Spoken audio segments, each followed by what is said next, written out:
આજ રોજ રાજકોટ મહાનગરપાલિકાનું વર્ષ 2026-27નું અંદાજપત્ર અમારા ભારતીય જનતા પાર્ટીના અધ્યક્ષ ડોક્ટર માધવભાઈ દવે, રાજકોટના લોકપ્રિય મેયર બેન શ્રી નયનાબેન પેઢડિયા, રાજકોટના માનનીય ડેપ્યુટી મેયર નરેન્દ્રસિંહ જાડેજા, માનનીય નેતા શ્રી લીલુબેન જાદવ, માનનીય દંડક શ્રી મનીષભાઈ રાડિયા અને સ્ટેન્ડિંગ કમિટીના સૌ સભ્યો દ્વારા માનનીય મ્યુનિસિપલ કમિશનર શ્રી તુષાર સુમેરાજીએ જે બજેટ અમને સોંપ્યું હતું, આ બજેટ ઉપર સ્ટેન્ડિંગ કમિટીના સૌ સભ્યો દ્વારા બજેટની ચર્ચાના અંતે જે માનનીય કમિશનર શ્રીએ જે 95 કરોડના જે કરબોજ મૂક્યો હતો, આ કરબોજને ભારતીય જનતા પાર્ટીના સૌ શાસકોએ આજે નામંજૂર કર્યો છે. અને આજના દિવસે હું દેશના વડાપ્રધાન માનનીય નરેન્દ્રભાઈ મોદી સાહેબ, ભારત દેશના ગૃહ અને સહકારિતા મંત્રી માનનીય અમિતભાઈ શાહ સાહેબ, અમારા રાષ્ટ્રીય ભારતીય જનતા પાર્ટીના અધ્યક્ષ માનનીય શ્રી નીતિન નવીનજી,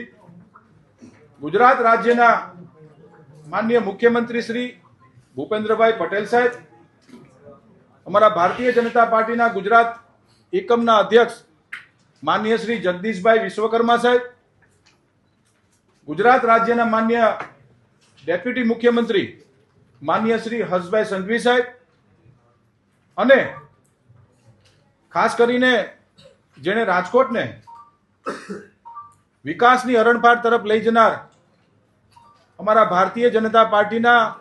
વડીલો, રાજકોટ મહાનગરપાલિકાના સર્વપ્રથમ મેયર સ્વર્ગસ્થ અરવિંદભાઈ મણિયાર,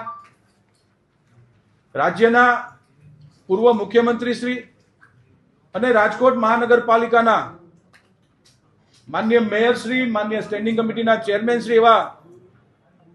સ્વર્ગસ્થ શ્રી વિજયભાઈ રૂપાણી સાહેબ, જેણે ભારતીય જનતા પાર્ટીના સમગ્ર ગુજરાતના સંગઠનમાં જેનો સિંહ ફાળો રહ્યો છે, કે જેણે અમારા જેવા લાખો કાર્યકર્તાઓના નિર્માણ માટે જેનો શ્રેય છે, એવા સ્વર્ગસ્થ અમારા સૌના આદર્શ માનનીય શ્રી ચિમનભાઈ શુક્લ, માનનીય શ્રી ગુજરાત રાજ્યના પૂર્વ મુખ્યમંત્રી શ્રી સ્વર્ગસ્થ કેશુભાઈ પટેલ, રાજકોટ 69 વિધાનસભાના માનનીય ધારાસભ્ય શ્રી અને જેણે 18 વર્ષ સુધી ગુજરાત સરકારમાં જેણે અંદાજપત્ર રજૂ કર્યું છે, અને કર્ણાટકના પૂર્વ રાજ્યપાલ માનનીય શ્રી વજુભાઈ વાળા, રાજકોટ મહાનગરપાલિકામાં 1973 થી સ્થાપના થઈ આજ દિવસ સુધીના તમામ માનનીય મેયરશ્રીઓ અને વર્તમાન મેયર બેન શ્રી નયનાબેન પેઢડિયા સહિત પૂર્વ નગરસેવકો, વર્તમાન નગરસેવકોનો અમે ખૂબ ખૂબ આભાર માનીએ છીએ. સાથીઓ, 1995 પહેલા રાજ્ય સરકારનું બજેટ 5000 કરોડનું નહોતું, જ્યારે આજે રાજકોટ મહાનગરપાલિકાનું બજેટ 3604 કરોડ રૂપિયાનું બજેટ રાજ્ય સરકારના અને કેન્દ્ર સરકારના સહયોગથી અમે લોકો મંજૂર કરાવી શક્યા છીએ. એ બદલ કેન્દ્રની ભારતીય જનતા પાર્ટીની સરકાર અને રાજ્યના ભારતીય જનતા પાર્ટીની સરકારનો રાજકોટ મહાનગરપાલિકાના સૌ પદાધિકારીઓ અમે આભાર માનીએ છીએ. કુલ મિલાવીને વાત કરું તો આજની સ્ટેન્ડિંગ કમિટીની જે બેઠક હતી એમાં 95 કરોડના કરબોજોને ફગાવીને નવી અનેક વિકાસ કામોની યોજનાઓનું અમે લોકો અમલીકરણ કરવા જઈ રહ્યા છે. ખાસ કરીને ચાલુ નાણાકીય વર્ષની અંદર વ્યાજ માફીની યોજનાનો પણ આજે અમે જાહેરાત કરી છે, જેનું અનુકરણ આવતીકાલથી થવાનું છે. વ્યાજ માફીમાં જો આપને વિસ્તૃત માહિતી આપું તો કોઈ વ્યક્તિનો 50,000 રૂપિયા વેરો બાકી છે, કે જેમાં એનું વ્યાજ પણ ઇન્ક્લુડ છે, તો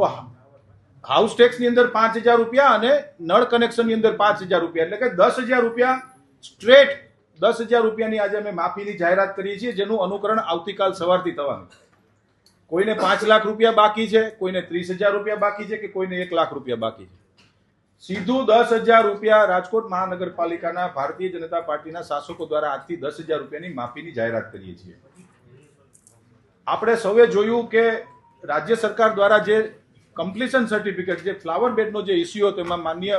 મુખ્યમંત્રી શ્રીની ભારતીય જનતા પાર્ટીની ભૂપેન્દ્રભાઈ પટેલની સરકાર દ્વારા ખાસ કિસ્સામાં જે રાજકોટ મહાનગરના જે બિલ્ડરોને કમ્પ્લીશન સર્ટિફિકેટ આપવાની જે યોજના હતી, આ યોજનાની અંદર જે દરો નક્કી કર્યા હતા, બિલ્ડરો એસોસિએશનની ક્રેડાઈની પણ રજૂઆત હતી કે આ દર અમારે એક સાથે જે ભરવા પડે છે એ અમારાથી ભરાતા નથી. એટલે સ્ટેન્ડિંગ કમિટીના સભ્યો, માન્ય મેયરશ્રી, માન્ય અમારા ભાજપના અધ્યક્ષશ્રી, આ નિર્ણય આજે લઈએ છીએ કે નવા નાણાકીય વર્ષથી કોઈ પણ બિલ્ડરને જે કોઈ પણ એમનો ભરવાપાત્ર રાજકોટ મહાનગરપાલિકામાં જે ભરવાપાત્ર રકમ છે, આ રકમમાં 50 લાખ રૂપિયા સુધીની રકમ હશે તો એને ચેકથી આપવાના રહેશે.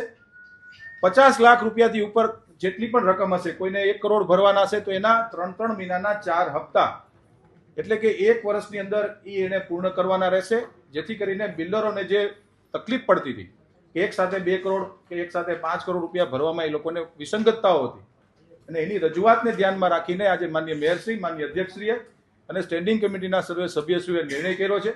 કે જે કંઈ પણ રકમ છે એમાં 50 લાખ રૂપિયા સુધીની એને રકમ ભરપાઈ કરવાની રહેશે. 50 લાખ રૂપિયાથી ઉપરની જે કંઈ પણ રકમ હશે એના 4 હપ્તા પૂર્ણ થઈ ગયા બાદ એને કમ્પ્લીશન સર્ટિફિકેટ નવા નાણાકીય વર્ષના આપવાના રહેશે.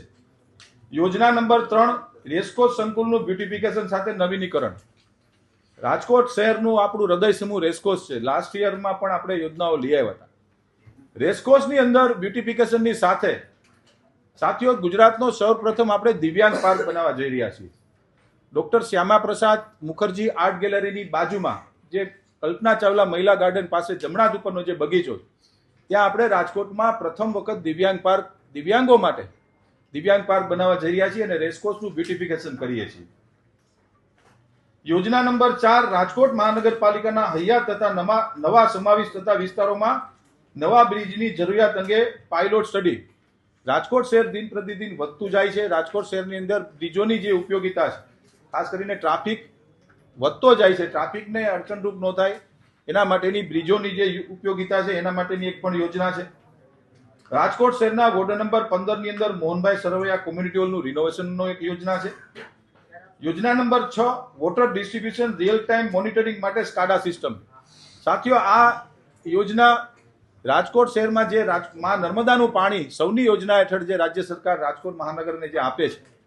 આ યોજનાની અંદર સ્કાડા સિસ્ટમ આપણે કોઈ પણ સોસાયટીના વાલ સુધી સ્કાડા સિસ્ટમ હતી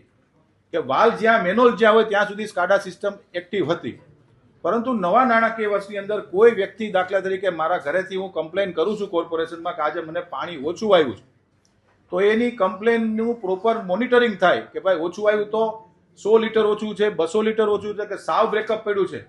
તો ઘર સુધી સ્કાડા સિસ્ટમ, મશીન નથી મૂકવાના, પરંતુ સંપૂર્ણપણે ઓટોમાઇઝેશનથી કોઈ પણ વ્યક્તિના ઘરે પાણી ઓછું આવ્યું છે, સાવ નથી આવ્યું કે પૂરતા પ્રમાણમાં પાણી આવ્યું છે, જેનું આધુનિકરણ તરફ વોટર વર્ક્સ ડિપાર્ટમેન્ટ રાજકોટ મહાનગરપાલિકા આગળ વધી રહ્યું છે.